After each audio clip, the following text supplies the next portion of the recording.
दानावर दक्षिणा. आम्ही एकत्र आल्याबरोबर प्लेगोबाने आम्हाला पुन्हा विभक्त केलं. टिळक डॉक्टर ह्यूमकडे राहत असत व मी मालनबाई कुकडे यांच्या कंपाऊंडात दत्तूला घेऊन राहू लागले. या ठिकाणी सर्व स्त्री साम्राज्य असल्याने पुरुषांना आत येण्याची सक्त मनाई होती. संध्याकाळी 4 ते 5 फक्त टिळकांना भेटायला येण्याची परवानगी होती. लिहिण्याच्या नाही तर बोलण्याच्या नादात जर का ते गुंतले व वेळ चुकली की मग 24 तासानंतर भेटीचा योग यायचा. तेथे एक अशिक्षित ख्रिस्तीबाई होती.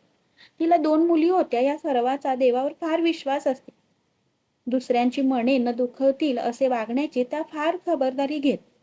त्यांनी मला सोबतीचे फार सहाय्य केले.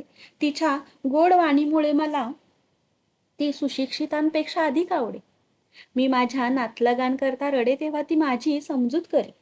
वाडीत तऱ्हेतऱ्हेची झाडे होती. त्यावर पक्षी पुष्कळ येऊन बसत. हे पक्षी धरण्यासाठी दत्तू त्यांच्या मागे लागे. राजसबाईंनी दत्तूला सांगितले की तू पक्ष्यांच्या शेपटीवर मूठभर मीठ टाकलेस की तो पुढे जागच्या हलणार नाही.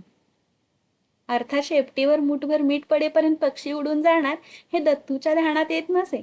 त्याने आपले रोजच्या रोज घरातील मीठ लांबवावे व साऱ्या बागेत ते पेरावे. पण बिचाऱ्याच्या हाती पक्षी कधी लागला नाही.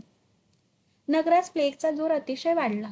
राहुरीने मिशनरीने बॉलेटाईन हे MD असून त्यावेळेस चांगले नावाजलेले डॉक्टर MD असून त्यावेळेस ते चांगले नावाजलेले डॉक्टर होते. त्यांना प्लेग ड्युटीवर नगरास आणण्यात आले व टिळकांची त्यांच्या जागी राहुरीस नेमणूक झाली.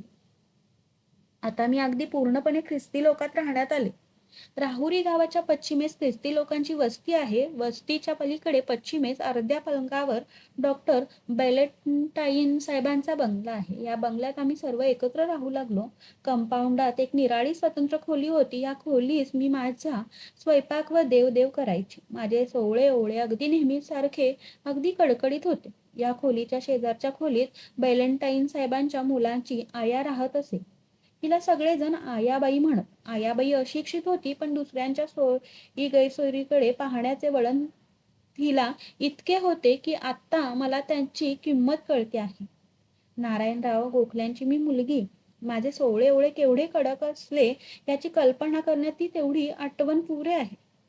अशी ही कडक सोवळी अगदी ओवळ्या बाईच्या शेजाराला तेव्हा साधारणतः खटके उडायला पाहिजेत परंतु असे कधी झाले नाही. तिने आपले खाणेपिणे मुळीच सोडले नाही पण सर्व काही फार युक्तीने चालले.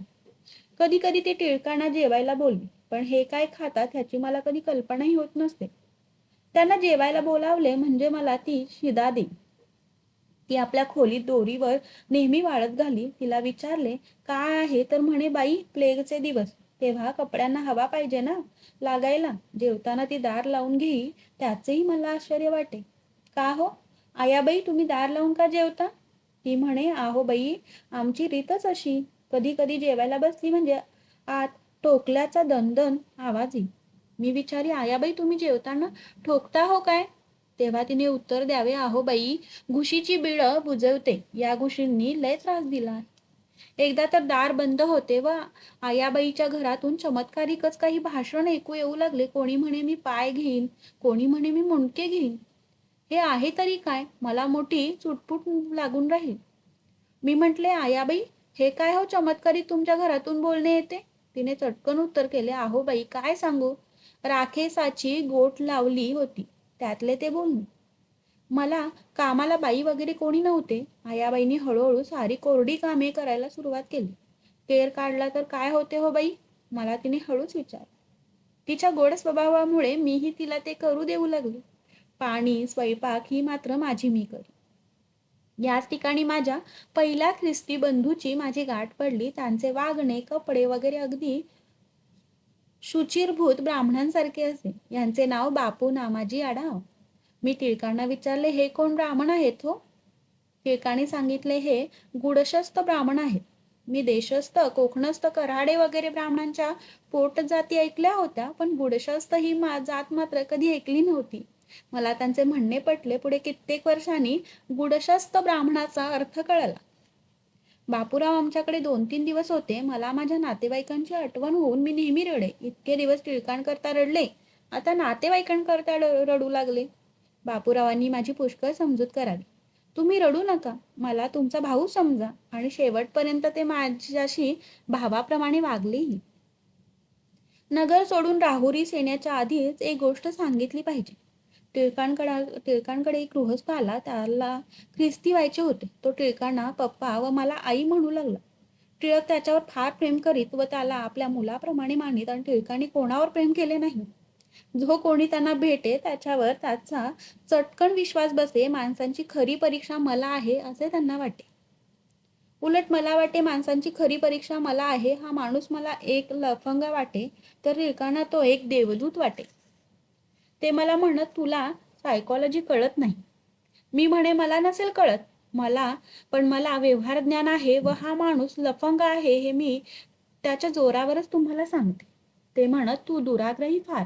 हा माणूस देवाचा मोठा सेवक होणार आहे तू पाहशील. मी त्यांना सांगितले मी सांगते हा काही होणार नाही. एक दिवस डोक्यावर चांगला हात फिरवून निघून मात्र जाईल. आमच्या बरोबर तो राहुरीलाही आला. तेथे त्याचा बाप्तिस्मा झाला. पुढे थोड्या दिवसांनी टिळकाने त्याला विसापूरला कसलेसे काम लावून दिले. त्याला मी पाणी प्यायचे भांडे काही फराळाचे व अंथरूण पांघरून देऊन वाटेला लावले. गेल्यावर त्याची निमाणे पत्रेही येत. बिचाराला जगात आपल्या वाचून कोण आहे असे म्हणून टिळक मधून मधून मोसंब्याची पार्सले पाठवी. एक दिवस टिळक काही कामाकरता नगरास गेले. ते गेल्यावर दुसऱ्याच दिवशी त्याचे पत्र आले की आपल्या घरची चोरी झाली आहे. नवल वाटते की घर कोठेच फोडलेले नाही. कुलपे जशीच्या तशी आहेत. दारे सर्व बंद आहेत. पण पायखान्यातल्या टिनपाट पासून एकूण एक सर्व सामान गेले आहे. अंथरूण पांघरून चांदीची बटणे शर्ट कोट मधाची बाटली यापैकी काही जागेवर नाही. पत्र वाचताच मला टिळकांच्या मानसपुत्राचा संशय आला. हे काम दुसऱ्या तिसऱ्या कोणाचे नसून ह्याच भामट्याचे आहे असे मी मनाशी ठरविले. टिळक लवकरच परत आले. त्यांनी प्रास्ताविका अशा बऱ्याच लोणकड्या थापा दिल्यानंतर हळूच म्हटले शेवटी चोर सापडला.